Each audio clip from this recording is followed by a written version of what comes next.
Hello there, here are a few tips if you're thinking about installing self-adhesive tiles. And as you can see in the picture, our bathroom had carpet. For some reason they decided to put carpet in the bathroom.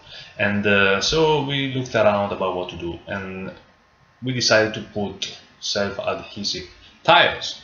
So I think that it's pretty easy to install them.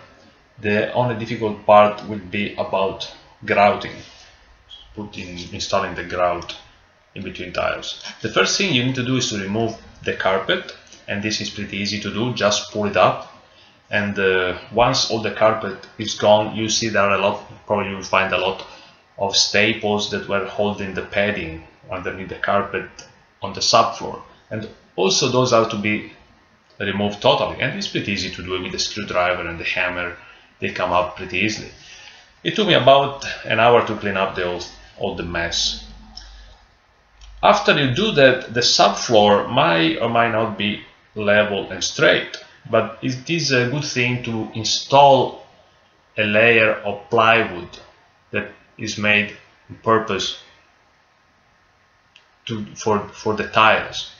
And it's important to put the plywood pretty precisely. You need to go around all the edges, and this takes some time to achieve. Also, once you lay all the plywood, you need to put a lot of nails in order to keep it in place so you're sure it's not going to move. So I think I put nails every 3 inches all around the edges, and I have a nice power tool that is battery operated that puts the nails, and it was really handy. If the subfloor is not leveled and straight, they sell products. It's like a very liquid cement that you can pour on the subfloor, and then you can kind of spread it and make the surface pretty much leveled. Now, with the real tiles, it's very important to have the subfloor straight. With vinyl tiles, because they adapt, it's not so critical.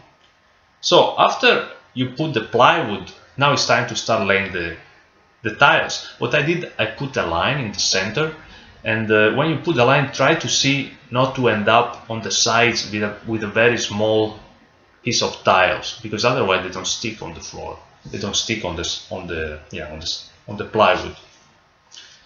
So then I put the line, and I started laying the first tile, and then I have used a 1/4 inch spacers. They make different spacers. They have the 1/4, 1/8, and 3/8. I think I saw in the store. Or you can also put this tile without spacers, just one after another one. In this case, even you don't need to put the grout, but I wanted to put the grout to make it look more real. So then you start putting all the tiles, and once you get by the corners, these tiles are very easy to cut. You can use a utility knife or just a scissor, and you can pretty much cut the tiles and go around all the corners. Once all the tiles are laid down, the next thing would be to put the grout, and this was, in my opinion, the most difficult part of the whole job. And my advice is to have somebody to help you, and to buy at least 2 sponges, and I'll tell you why. First of all, you need to squeeze all the grout. By the way, I used a ready-made mix.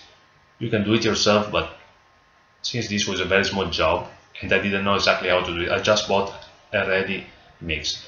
I found out afterwards that they sell different colors. I thought it was only white. It came only white. I put white, but they make many different colors, and now I wish I put something a bit more darker, but now it's too late.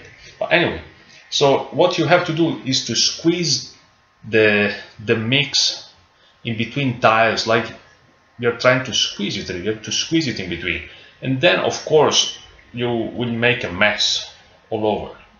Now this mess needs to be removed immediately, because this compound, this mix, if it becomes dry, it stains the tiles. Then it's going to be very difficult to clean it. So what you have to do, once you lay down, you do like 4 or 5 tiles, 8 tiles depending, and then you clean. So you need to take the sponge, you put the sponge in a bucket full of water, and then you remove the excess of water, and then you have to do one pass, turn the sponge, and another pass, and try to clean up the excess of grout. Now, if you have somebody that is helping you, they can hand you the other sponge, so you never stop, because otherwise you need to do a pass and clean the sponge. Do a pass and by yourself, it really takes a lot of time. 2 people are perfect for this job. So that's why I said 2 sponges. While you're using one sponge, your helper is cleaning the other sponge. So the trick is to use a clean side of the sponge only once. So you pass once and you turn it, pass one, and this is really, really important. Also, another thing that I notice, make sure that the grouts in between the tiles are totally smooth, because once the grout compound becomes dry, you're going to have a very rough surface, and you don't want it. You want to be very smooth. If you see something that is like a dent or something, remove it immediately, because as you see, that's how it will be.